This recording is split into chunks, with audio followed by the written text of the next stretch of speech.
नारे तकबीर, नारे रिसालत, नारे रिसालत, जश्न ईद मिलादुन नबी, जश्न ईद मिलादुन नबी, औलादे गौसे आज़म। बोलो तो सही सुभान अल्लाह। नारे तकबीर। हुजूर बच्चों से क्या करते हैं? बोलो बोलो तो सुनो, क्या करते हैं? हुजूर फरमाते हैं बच्चों की मुझे कुछ बातें बड़ी पसंद है। फरमाते एक तो घरौंदा बनाते तोड़ देते हैं, कल को फिर बना लेंगे। सुभान अल्लाह बोलो। और कहते हैं, फरमाते हैं हुजूर झगड़ा हो जाता है तो खुद ही मान जाते हैं, इन्हें आपस में मनवाना नहीं पड़ता। बच्चे बच्चे है ना, माँ बाप झगड़ा करके बेचारे बेइज्जत हो जाते हैं। जिन बच्चों के लिए झगड़ा होता है वही बच्चे सुबह को खेल रहे होते हैं सारे। और फरमाते हैं तीसरी सबसे ज्यादा पसंद मुझे बात है कि इन्हें जब अपने बड़ों से कुछ लेना होता है तो ये रोना शुरू कर देते हैं। वाह वाह वाह। इसका मतलब यह कि जब तुम्हें भी अल्लाह से कुछ लेना हुआ करे तो उसके सामने रोया करो। बोलो तो सही तरह सुभान अल्लाह, प्यार से बोलो। अच्छा देखें, आप गौर करें, अगर माए चाहे, एक बुजुर्ग कहते हैं मेरी माँ ने मुझसे कहा नमाज पढ़ने जा, दिल लग रहा है आप लोगों को? नहीं लग रहा है? क्या पढ़ने जा? कहते मैं बैठा था, मैं नहीं गया नमाज पढ़ने। फिर मेरी माँ ने कहा नमाज पढ़ने, 10 साल हो गया था मैं। अब सख्ती करने की जरूरत है 10 साल के बच्चे, जाओ नमाज पढ़ने। मैं नहीं गया। कहते मेरी माँ रोटी बना रही थी, उठी, उठने के बाद रोटियां गिर गई, इतनी गुस्से में उठी और उसने चिमटा मेरे सर पे मारा। कहते हैं खून निकल गया, बैठ गया चिमटा अंदर। मैं माँ चला जाऊंगा, मुझे जवाब मैं मानना। कहते हैं उसने मेरे सर पे पट्टी बांधी, मैं चला गया, मैं बूढ़ा हो गया। कहते हैं मैं 40 साल की उम्र हो गई, आज तक मैंने कभी नमाज नहीं छोड़ी। मैंने अपनी माँ से पूछा, वो मरने वाली थी, मरते वक्त पूछा माँ तूने सर फाड़ा था, रोटियां गिर गई थी, क्यों? रोटियों की फिक्र नहीं की। तो मेरी माँ कह लगी बेटे मुझ पे रोटियां बनाना फर्ज नहीं था, तुझे नमाजी बनाना फर्ज था। सुभान अल्लाह, सुभान अल्लाह। एक औरत अगर चाहे तो पूरे खानदान को बदल सकती है। इसी वजह से हुजूर जब हफ्ते में 3 तकरीरें किया करते थे, 3 महफिलें होती थी हुजूर की, और 2 महफिल में हुजूर औरतों को जिक्र करते थे। सिर्फ औरतों की महफिल हुआ करती। आज जो मेरी बहनें बैठी हैं, जो सुन रही हैं, उनके लिए बड़ा जरूरी है। जो बेटियां हैं वो बच्चे पालेंगे, है ना? समझ आ रही नहीं आ रही आप? अगर माँ जो सिखा देना तो फिर उसके बाद कोई दूसरा ऐसा नहीं सिखा सकता जैसे माँ सिखाती है। मगर माएँ अब बेतकल्लुफ हो गई, अब वो जो है ना दुनियादारी में लग गई। एक हमारे गांव में एक औरत आई, कुरान पढ़ के तो उसने अपने आदमी को भी कुरान पढ़ा दिया। वाह वाह, सुभान अल्लाह, सुभान। बोलो तो सही तरह यार। सुभान अल्लाह, सुभान। आजकल तो पढ़े पढ़ाए को भूल जाते हैं लोग, इस तरह के हालात हो जाते हैं।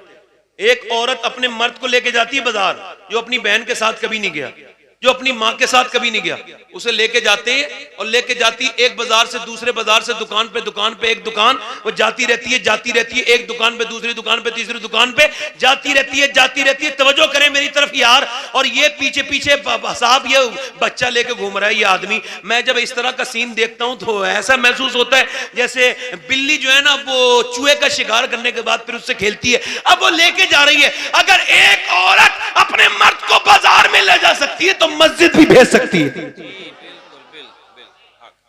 ना? तो जो है कि नहीं, खत्म कर दूं तकरीर और करूं थोड़ी देर? बोलो दिल लग रहा है कि नहीं लग रहा है? आप जरा मेरी तरफ ही देखा करते हैं, और दूसरी तरफ ना देखें। मेरा बोलना आपके लिए काफी होना चाहिए। मैं बोल रहा हूं ना, बोल रहा हूं, मुझे देखें आप, मेरी तरफ तवज्जो करें, और करें मेरी बात। माए नेक तो बच्चे बोले तो सही नेक। अच्छा, एक साहब गैर मुनक़सिम हिंदुस्तान में एक बाज़ैद नाम के चौधरी थे, बड़े चौधरी, मालदार, मतलब जमीन जायदाद वाले। उन्होंने तीसरी शादी कर ली। तो कभी कभी बीवी तीसरी अच्छी मिल जाती है, उन्हें तीसरी बीवी अच्छी मिल गई, यानी बढ़िया बीवी, नेक परहेजगार। वो आई तो उसने पहला यही देखा कि घर में बहुत ज्यादा भैंसे हैं, बहुत ज्यादा दौलत है, सब कुछ है, मगर अगर नहीं है तो क्या नहीं है? नहीं है तो फिर नमाज नहीं है। क्या नहीं है बोलो?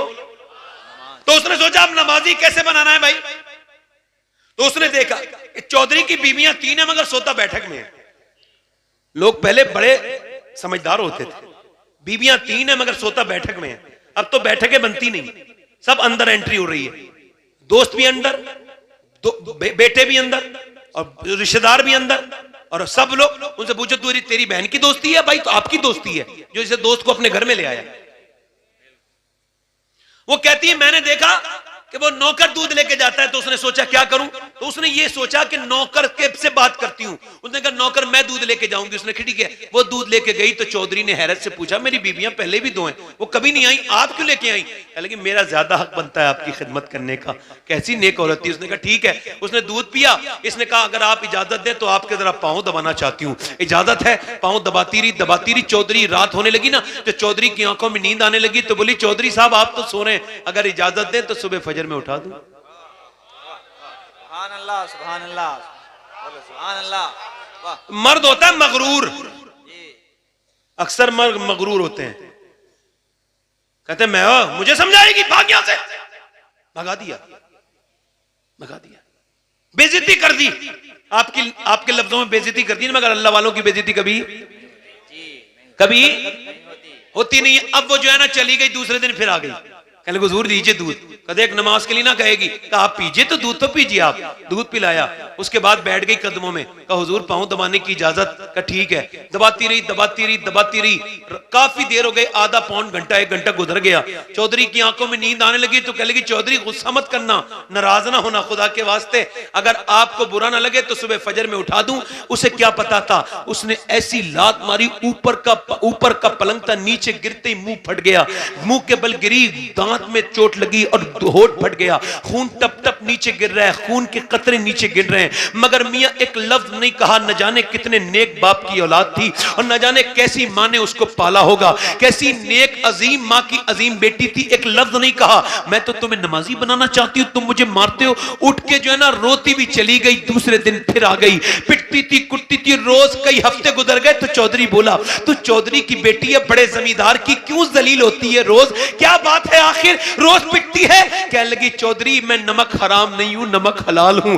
मेरे माँ बाप ने नमक हरामी नहीं सिखाई, नमक हलाली सिखाई है। का क्या मतलब का आपका नमक खाती हूं, अगर आप जहन्नम में जाएंगे तो ये मुझे अच्छा नहीं लगेगा चौधरी, और तुम्हारे जरिए मेरे जिस्म मेरे बच्चे भी पैदा होंगे। अगर बाप नमाज नहीं पढ़ेगा तो बच्चे भी नमाज नहीं पढ़ेंगे, और जब नमाज नहीं पढ़ेंगे तो बच्चे जहन्नम में जाएंगे। मैं माँ होके कैसे बर्दाश्त करूंगी कि मेरे बच्चे जहन्नम में जाएं? माँ तो अपने बच्चे का हाथ जलता हुआ बर्दाश्त नहीं कर सकती। ये कह के रो के बोली चौधरी इसी वजह से रोज आके जलील होती हूँ, आप बुरा मत मानना, मैं अपना काम कर रही हूँ। उसने इतने मीठे लहजे में बात की, उसने नजर में ही ऐसे भले सुखन कहे, मैंने तो उसके पांव में सारा कलाम रख दिया। चौधरी आगे बढ़ के बोला कितनी नेक औरत है तू सुबह को ना उठाना, मैं तुझको उठाऊंगा। सुबह को चौधरी ने उठा दिया। सुबह को जब सजदे में मियां बीबी गए तो बीबी फूट के सजदे में रोई, कह लगी मालिक यहां तक लाना मेरा काम था, मैं तो बड़ी गुनहगार हूं, मेरी सारी कमजोरियां तू जानता है,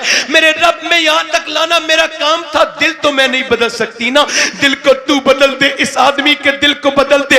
मैं पिटी हूं, गालियां खाई हैं, तब यहां तक आया है, मालिक कबूल कर ले। ऐसी रोई कि अल्लाह ने चौधरी का ऐसा दिल बदला कि फिर सबकी नमाजें कज़ा होती थी, चौधरी की नमाज कभी कज़ा नहीं होती थी, तहज्जुद की नमाज तक पढ़ता था। इन दोनों के दरमियान जब बच्चा पैदा हुआ तो उसका नाम सुल्तानुल आरिफीन, सुल्तान बाहू था, जिसने कहा था तस्बीह फिरी पर दिल नहीं फिरिया, की लेना तस्बीह पढ़ के हूं, इल्म पढ़ा पर अदब न सीखिया, की लेना इल्म पढ़ के हूं। मतलब यह है कि माँ बाप अगर नेक बने तो सरकार हुजूर मुफ्ती आजम फरमाते थे कि बर्रे सगीर में गौसुल आजम दस्तगीर के 2 वजीर हैं, एक का नाम सुल्तान बाहू है और दूसरे का नाम इमाम अहमद रजा है। यानी जब माँ बाप नेक होते हैं तो बच्चे वली बन के पैदा।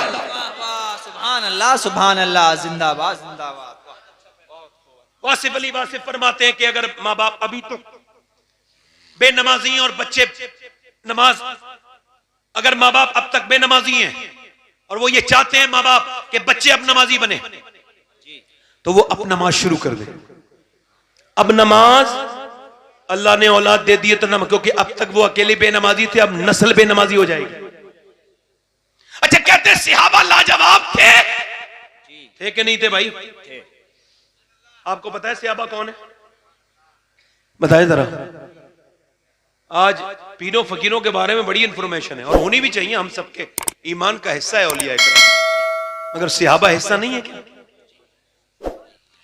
सहाबा इकराम लाजवाब थे, मैं कहता हूं बिल्कुल थे। मदीना छोड़ के जाते थे, बच्चों को गोद में छोड़ के जाते थे, बीवियों से कह के जाते थे कयामत के दिन मुलाकात होगी। मदीने से गए मगर कभी वापस मदीने से लोगों ने जाते तो देखा मगर कभी आते नहीं देखा। एक एक कब्र में 60 सहाबा दफन किए गए। 2-4 से दुनिया वाकिफ है, गुमनाम न जाने कितने हैं।